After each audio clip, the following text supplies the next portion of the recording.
Diddy Combs appeared in federal court today. It was the music mogul's first appearance before a new judge who will. Sean P. Diddy Combs. Downfall of the famous and powerful hip-hop mogul Sean Diddy Combs. He is already complaining. Please let me out on bail. I promise no female visitors. My goodness. That a judge denied the second request for his bail yesterday. Let's first start there and give people kind of the backstory as to. Listen up. Word on the street is that Diddy, the music mogul we all know, got into a serious fight while behind bars, and it doesn't look good for him. Rumor has it he took a bad hit and ended up begging for forgiveness. And the wildest part? There's a leaked video making the rounds that has everyone talking. This situation could do serious damage to Diddy's reputation and career. We're talking a major fallout here. So what really happened in that cell? Stay tuned. I've got all the details. In that a judge denied the second request for his bail yesterday. Let's first start there and give people kind of the backstory as to why did that happen. The process in New York is exactly the same as in North Carolina. Two parts. Is the person a likelihood to appear? Are they a flight risk? And do they have a likelihood to commit some crime, specifically a new violent crime? And then the third portion that the judge touched on in this case is, has that person in the past done some type of witness tampering? Have they attempted to try to, influence witnesses not to come forward? That's what the prosecutors argued in this case, and the judge totally agreed that he had a history of attempting to make individuals that were participating with the government to not participate anymore. The judge felt that there were reasons. The judge actually said there are no conditions for release that would allow this case to continue to move forward with you out in public. Back to putting Diddy on suicide watch. I mean, I learned from you today, just from talking in the newsroom, it's really not as straightforward as you might think. As the former chief magistrate, you made decisions like this. So what exactly does that process look like? In the process, when we would set conditions for release in Mecklenburg County, for instance, all of the 30-plus magistrates, determining if a person could go or leave, typically you're setting conditions either for a secured bond, unsecured, or a written promise to appear. However, if that person at some point decided to say, you know what, in the process of them talking to you or finding out what would happen, that they wanted to kill themselves, then you were required to notify someone immediately, look, this person has made suicidal ideation or thoughts, and now we're not safe with allowing them to leave. They're going to be held here. If they made that statement during the process of intake, for instance, the sheriff's department would decide to keep them there and wait and determine, okay, now we'll put them under evaluation because they're not safe to leave and or they may harm themselves or others. And so that process is definitely not straightforward, but there are red flags that go up instantly because nobody wants to be sued by this situation. Well, do you think anyone makes those statements on purpose? Have you ever dealt with a situation where they intentionally do that? Maybe they don't want to be with the other inmates? I've seen that happen in the past, but I can tell you if a person makes that determination, when you are on suicide watch, first of all, they're taking your shoestrings.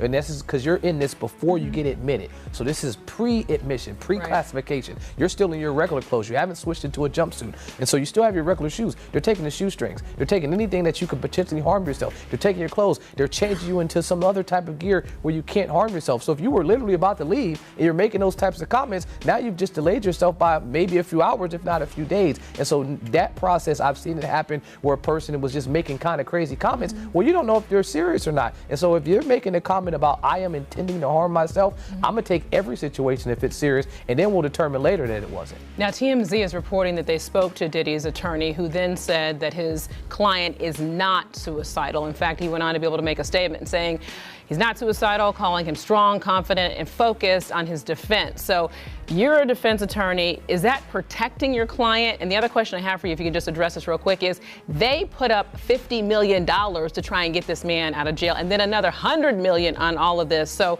kind of combine that and explain all this to us. So yes, typical for what his process is, the case or to defend this case has already started because it's in the court of public opinion. And so how do I make sure that I put that fire out that seems like it's raging really fast? I make sure I make statements that he is in sane mind, that this person is there, he's clear, he's conscious, he's aware, he's not down, he's not depressed because he know he didn't do anything. That's the statement that you're going to make. Regarding the dollar amount, the judge touched on that this was their appeal. Remember, the first judge denied it. They appealed the judge's decision to not give him conditions for release, and they said, look, we'll put up any amount you want. He has endless resources. He's not going to leave. He turned himself in, and here's the amount. We'll put 50 million up. We'll put 100,000 up to support that. But the judge, as I mentioned before, said there is no condition, no dollar amount, that no assurance that you can say that this case, the integrity of it, specifically the witnesses that will come forward to testify against you, can be safe while you're out. Wow.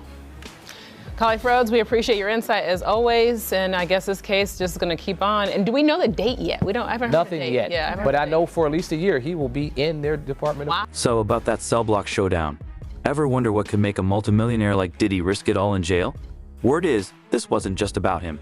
There's a twist to this story that has everyone talking. Picture Diddy in an orange jumpsuit, pacing back and forth in a cramped cell with all eyes on him. Apparently, he didn't exactly make friends. The fight supposedly started over something as petty as toilet paper. Yes, you heard that right. From hip-hop royalty to scrapping over TP. How the mighty have fallen, right? But here's the kicker. Some say it wasn't really about toilet paper. Rumor has it he was called out for his alleged involvement in some seriously shady business. The kind of dark stuff that gets whispered about. And the fight? Let's just say Diddy wasn't bringing his usual stage smoothness. Sources say he was flailing, looking more like a fish out of water than a street-smart mogul. It's like he forgot he wasn't in the VIP section anymore. He has to do that because no company wants to do business with somebody who is being accused, have allegations against them for sexual misconduct and deviant behavior. Nobody wants to do business with that. All the shareholders, it ain't nothing that he's giving up. They like, yo, listen, give me that. They said, they did a Diddy. Take that. You understand? They're gonna take that from him. The shareholders is gonna say, yo, listen to me. We all gonna pull out. No Diddy. But we all gonna pull out our shares and everything if you don't give up what you have in the company. Did you see that video that went viral of Diddy pacing around the airport after his houses got raided? I seen that video. And I seen that look in his face before. I seen that look in his face. You understand?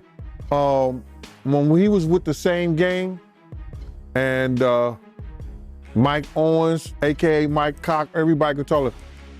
D. Ferg did a collection for him because he didn't know how he was gonna pay his rent and he didn't know how he was going to pay his rent, child support, and his car note, because he had one of those drop-top Cabarets Volkswagens.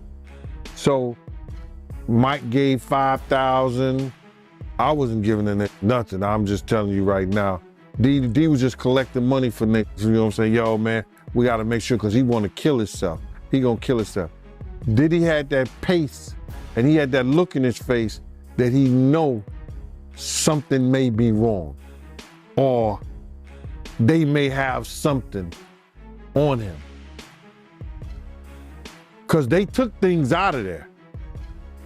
We may not have seen what they took, but they had bags and boxes of stuff that they took out of there. So he knows, he's getting a play-by-play of what's going on. And even back then, doing that City College, when he was fired from Uptown Records, he was making statements about doing himself. He had that same look in his face. Yeah, he looked worried, man. I'm not gonna lie, for a split second, man, I felt bad for him. For a split second, but yeah. Like, everybody, I get all kind of hate mail, IGs, talking about that I'm trying to take a black man down. No. I went through every step you supposed to go through when you got a problem, you got a situation, you got an issue with a man. You understand? I get in contact with him. Went mutual friends. Let's sit down and talk. What you did to Wolf's mother wasn't right, bruh. You don't talk to her like that. If Wolf was alive, he'd take your head off. You understand? Try to talk to him. People, when they start getting in this power, certain positions, have certain amount of money, they don't look back. Some of them don't look back and don't think they have to come back to the people that help them get to those positions. You understand? I don't care what nobody say. You understand? If somebody helps you and use their ability and their talents to help you get in position and get to certain places and do certain things, you come back. and you make sure things is all right. You don't disrespect people's mothers. You don't disrespect your friends that took their money to make sure you was all right when you was wrong, when you was messed up. You don't do that, brother. So by him doing the things that he did and taking the avenue that he took, he's suffering the consequences, and I don't feel bad for him at all. Because people was trying to talk to him. People was trying to tell him. You couldn't pull him by the coat and let him know anything. You understand? They messed up the game, brother. When he put that shit out with them, money, power, respect, it ain't never been like that. It ain't never been like that. You got your respect in the street that gave you your power, that brought you your money. Totally different thing. He let that money, power, and respect go to his head, but he had it ass backwards. So do I care what happened? Nah. He got enough money to buy his way out of this. So we think. So when you look at that video of him pacing around and he's looking worried, and you knowing him, do you think it's possible that he might commit suicide? When you're a narcissist, there's always a possibility because you're suffering. But I don't think that he could see himself in a cage. I don't think he could see himself behind those bars in those type of situations. It's too many real dudes that dislike him. But then again, there's a lot of real dudes that need help. And him being behind bars, he could probably help them. The real twist? How it all went down. 1 minute, Diddy's throwing punches like he's in a low-budget action flick. The next, he's flat on the ground, staring up at his opponent like he's seeing a ghost. And just when it seemed like he was about to take the beating of a lifetime, guess who steps in? Not a guard, not another inmate, but the prison chaplain. Imagine Diddy on the ground, fists flying, and in walks this calm chaplain, breaking it up like it's just another day on the playground. People are talking about this intervention. Some say it's divine. Others wonder if Diddy's got some kind of holy connection. Either way, it saved him from what could have been a serious mess. But don't think this is the end of Diddy's troubles. Oh no, this fight is just the beginning. What happens next will make you question everything you thought you knew about the man who gave us I'll Be Missing You. Red is representing some of Diddy's accusers. Our Michelle Fisher sat down with All Red to speak exclusively about the atmosphere surrounding the high-profile case. It's really all about power and abuse of power. Prominent attorney Gloria Allred, who has represented accusers of Harvey Weinstein, Bill Cosby, and R. Kelly, speaking exclusively with Eyewitness News. She now represents an undisclosed number of Sean Diddy Combs' alleged victims, including Talia Graves. The trauma of the assault has taken a toll on my mental health. Tonight's 2020 special, The Secret Life of Diddy, detailing Combs' fall as he faces individual and class action lawsuits and federal charges of racketeering conspiracy, forced sex trafficking, and prostitution. He's pleaded not guilty, his attorney saying prosecutors are seeking to criminalize sex that was consensual. Consent is a big issue, and it is the government's burden in a criminal case to prove any charge and all charges beyond a reasonable doubt. That's a very high burden of proof. Combs is now asking a federal judge for a trial date next April or May, and we could see ex-girlfriend Cassandra Cassie Ventura take the witness stand. This despite an undisclosed settlement reached one day after Ventura filed a lawsuit against Combs last November, accusing him of rape and abuse. Even if there are confidential civil settlements, there's always an exception in the law. They can still testify in a court of law if they are subpoenaed to do so. This bombshell surveillance video leaked in May showing a 2016 incident where Combs appears to assault Ventura, her friend Tiffany Red detailing alleged verbal abuse in the 2020 special. And as soon as he answered, "Where are you So that was like my first time being like, something is wrong. Combs remains behind bars after 2 judges denied his request for bond, citing in part dangers of obstruction and witness tampering. Allred says it's a tactic we've seen before in high-profile cases. Sometimes there are criminal charges filed not only against the defendant, but also against the person who is his friend or supporter who does threaten a witness. And that was the case in the R. Kelly criminal case as well. In a third attempt to get out of jail and tell his trial, Combs is again offering a $50 million bond and promising strict home detention. His attorneys writing in a brief to a federal appeal court judge, quote, sensationalism surrounding his arrest has distorted bail analysis. Combs is due back in. Girl, hold on tight. What Diddy said after that beatdown left even the toughest inmates stunned. Is this really the same guy who once claimed he was born to fly? Because after that scuffle, he looked more like a grounded bird. Picture Diddy, sprawled on the cold prison floor, his designer jumpsuit a mess. The man who used to strut in custom suits was now shaking like a leaf. It's a far cry from the confident Diddy we're used to seeing on red carpets and in music videos.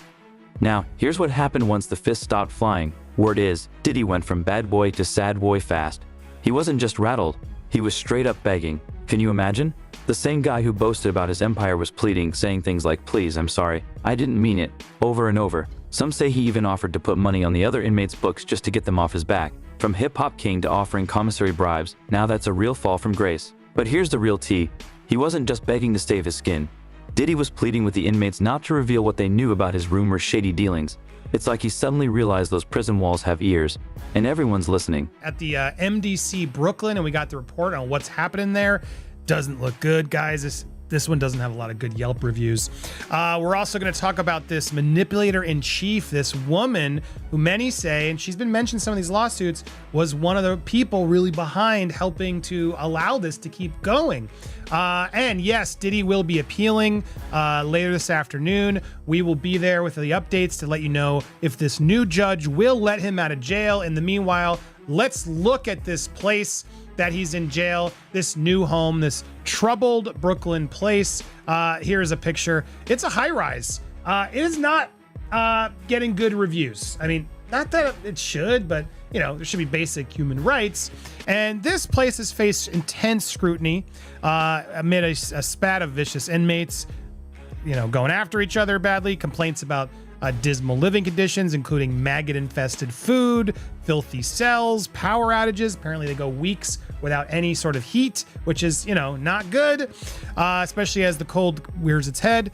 These apparent conditions were brought to the spotlight during the trial of Maxwell. You know, I can't say the full thing, you know, the notorious Madame of Jeffy, when her attorney ripped the facility for the reprehensible and utterly inappropriate facilities. She complained about using the bathroom, which was an open sewer drain, rats running around, rotten maggot-infested food, freezing temperatures for roughly a week when an electrical fire caused all the light and heatings to go out in the building. Apparently, violence-plagued federal lockup made headlines when it was hit with the claims that the staff had allegedly covered up a knifing at one point. It holds pretrial detainees as well as those serving short federal sentences. It holds about 1,700 inmates. Yeah, look, it's not a good place. As multiple places reports are coming in explaining more about it. Yeah, let's see who else has been here. We had R. Kelly, so he's in good homes there. R. Kelly. He's it's also Michael Cohen was there. Fetty Rap, Alison Mack from that trial, Ghislaine, and now he is in there as he's waiting to see what will happen next. It's interesting. We got his location. I had a picture here. I don't want to show this, but yeah, Sean John Combs. I have his registration number. He's located there. This is in like the prison database. You can go find it. And it's interesting because he's in the SHU, the SHU, which apparently with John Witherspoon is telling us most likely for his own protection and also to keep him from like cutting deals. Because you can get in there and cut other deals with prisoners in exchange for protection, extra food, commissary items, etc. Interesting insight from John there. I think it's spot on.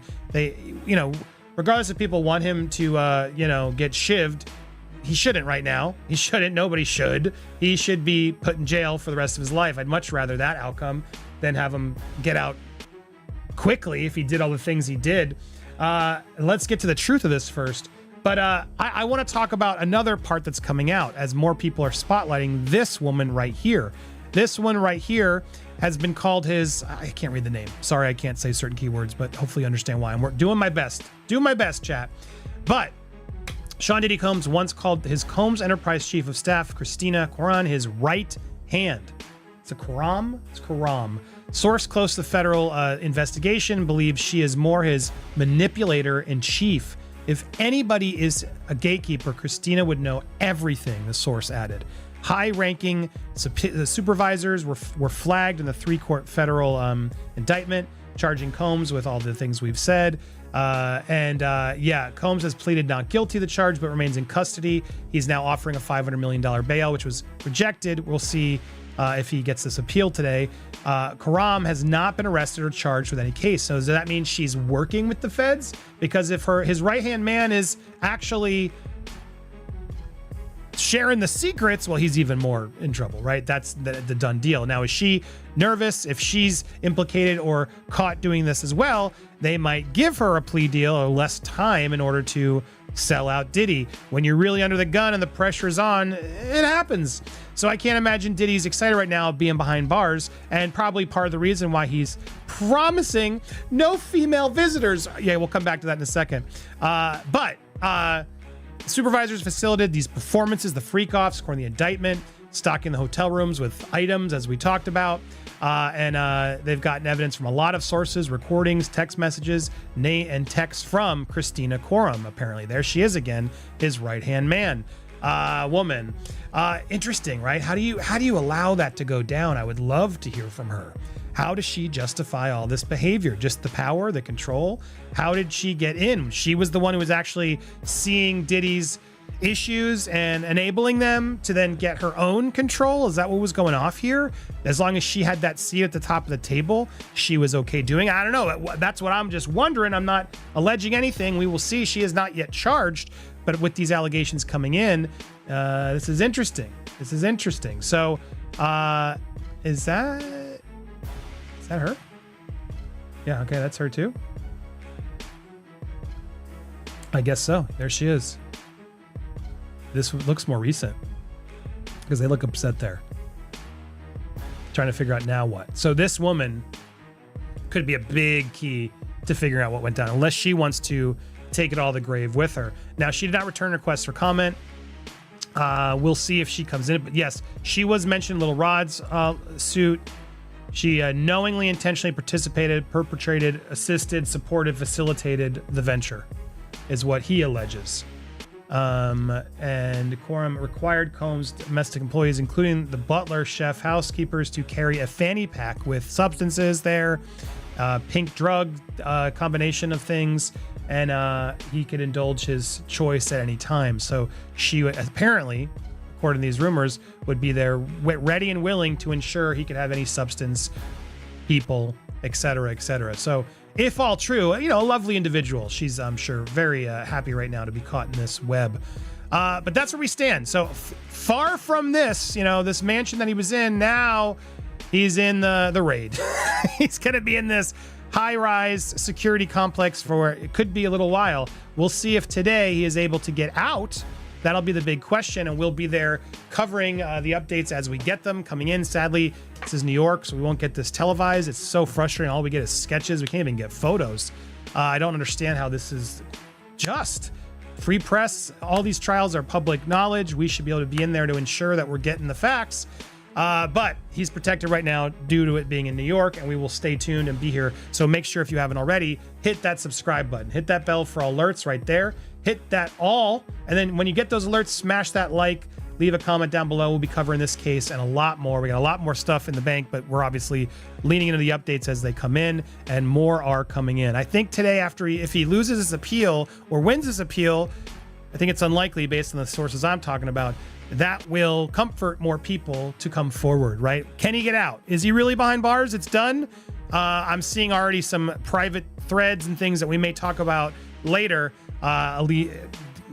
illuminating a lot of things. And I think more and more are going to. So you might be wondering, why would Diddy, the man who built an empire, end up begging? Well, fear does strange things to people.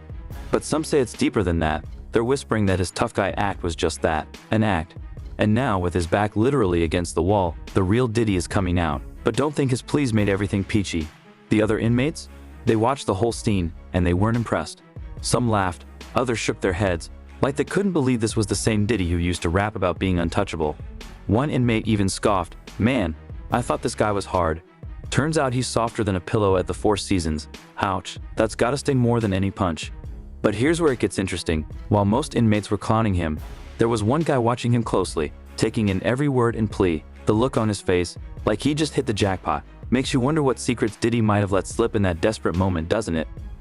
We don't know what they subpoenaed, but we know that prosecutors believe Combs did not act alone. He's the only one charged, but they believe as the leader of what they've called a criminal enterprise. There were a network of people who worked for him, who enabled freak-offs, these orgies that women were allegedly forced to partake in after they were drugged and held against their will. So prosecutors are amassing a lot of evidence. That's all going to be part of this trial now set for May 5th. And of course, that reignites the question here of will we see more defendants named? But also, Aaron, we know that Combs' lawyers are accusing federal prosecutors and agents of leaking that hotel surveillance footage of Combs that prosecutors say shows him attacking his then girlfriend, Cassie Ventura. And Aaron, we know this was originally obtained by CNN, but what are both sides in this case arguing about that piece of video? Well, the defense is accusing the government of leaks, and they want it to stop. The government says that's a baseless accusation. The government didn't even have the video before it aired on CNN, a prosecutor said, and they said this was just a defense tactic to try and get a damning piece of evidence removed from the case. And Aaron, since you were in the courtroom there today, what was his demeanor like today? And does his team at all have a chance of getting him out on bail before this trial starts in May?